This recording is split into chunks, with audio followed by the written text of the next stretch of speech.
सगळीकडे कल्लोळ असणाऱ्या या शहरातून प्रतिदिनी जे हे मन सैरभैर झालेले असते त्याला थोडासा विसावा मिळतो तो येथे येऊन. एक सांस्कृतिक ठेवा असणारी, अनेक सुख दुःख मानवी भावनांचे चोचले पुरवणारी, माणसांच्या श्रद्धा भक्ती आत्मा जल्लोष अशा अनेक भावनांना पुरेपूर करणारी आणि पूर्वी लकडी बंदर म्हणून इतिहास गाजवणारी चौपाटी म्हणजे मुंबईतील ही गिरगाव चौपाटी. शेकडो वर्षांपासून या जगरहाटीचे अस्तित्व पाहणारी एक साक्षच जणू. न जाणो एक अनोखी ऊर्जा इथे आपल्याला अनुभवायला मिळते. कदाचित वर्षानुवर्षे चालत आलेल्या बाप्पाची नाळ येथे जोडली गेली आहे ना. जल्लोष आणि बाप्पा विसर्जनाचे दुःख, पण पुढच्या वर्षी लवकर येणार ही 100% खरी असणारी आशा. किती भिन्न टोकाच्या भावना येथे एकाच ठिकाणी लाखो भाविकांचे एकत्र येतात, ज्यांनी ह्या चौपाटीला एक अनोखी ऊर्जा मिळालेली आहे.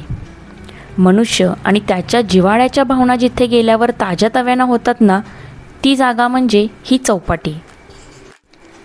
स्वच्छ किनारपट्टी, समुद्राची शांत वाटणारी गाज आणि मखमलीची पायाला भुळूभुळू लागणारी रेती, कुठेतरी चाटचा मध्येच वाऱ्याच्या झुळकाबरोबर आलेला सुवास आणि गार हवेला लाटांचा मनमुराद आनंद घेत चटायांवर विसवणारे आपण.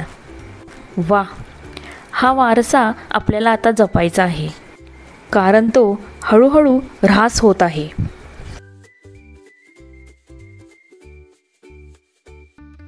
ती म्हणजे लाटांना येणारी दुर्गंधी, जी दर्शवत आहे बाबांनो आता तरी लक्ष द्या, मला तुमच्यासारखेच तुमच्या पिढीलाही असाच सुखद अनुभव द्यायचा आहे, माझ्याकडे लक्ष द्या. म्हणूनच आपण प्रत्येकाने जमेल तसे एटिकेट्स अंमलात आणून समुद्रात प्लॅस्टिक टाकणे, प्लॅस्टर ऑफ पॅरिसपासून बनवलेले बाप्पा विसर्जित करणे थांबवले पाहिजे.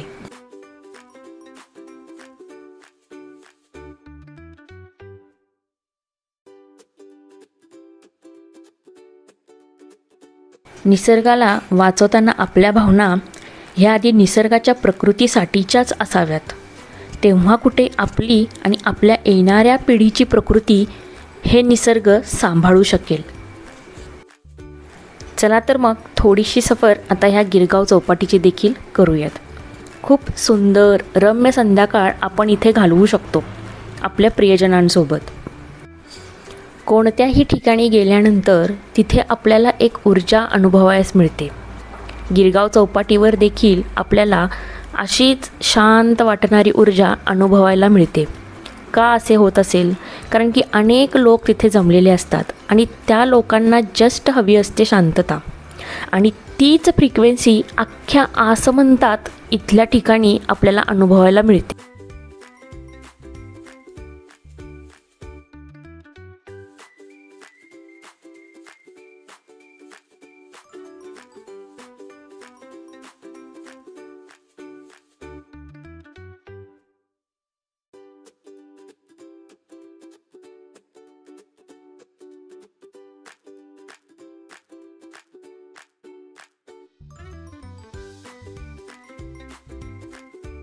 इथे अजून एक मला खूप छान गोष्ट मिळाली होती. मी चहाप्रेमी आहे, त्यामुळे अतिशय सुंदर चहा इथे मला प्यायला मिळाला, तोही एका अनोख्या रूपांमध्ये. तो म्हणजे काय की अशा छोट्याशा मातीच्या कुल्हडमध्ये ते काका सर्वांना चहा पुरवित होते. बाय द वे, मी जेव्हा त्या काकांना विचारले की हे कुल्हड तुम्ही कुठून आणला, तर ते डायरेक्ट बोलले, तुला आवडले असतील तर घेऊन जा.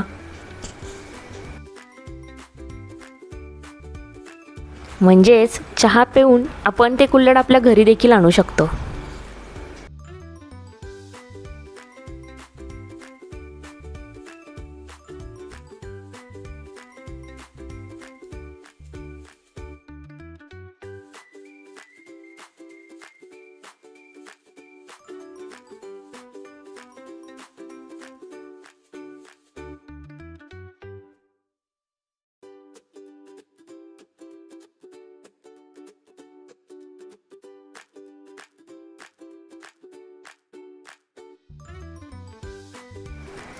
तर इथे रेतीत उमटलेले अनेकांचे पावले हे एक साक्ष आहे की ह्या समुद्रसपाटीने किंवा ह्या गिरगाव चौपाटीने अनेक वर्षांपासून अनेक लोकांचे फ्रिक्वेन्सी किंवा अनेक लोकांच्या भावना इथे पाहिलेल्या आहेत आणि म्हणूनच इथे एक अनोखी ऊर्जा आपल्या सगळ्यांना अनुभवायला मिळते. तुम्ही नक्की या गिरगाव चौपाटीला भेट द्या आणि इथे जी काही ऊर्जा आहे ती तुम्ही देखील अनुभवा.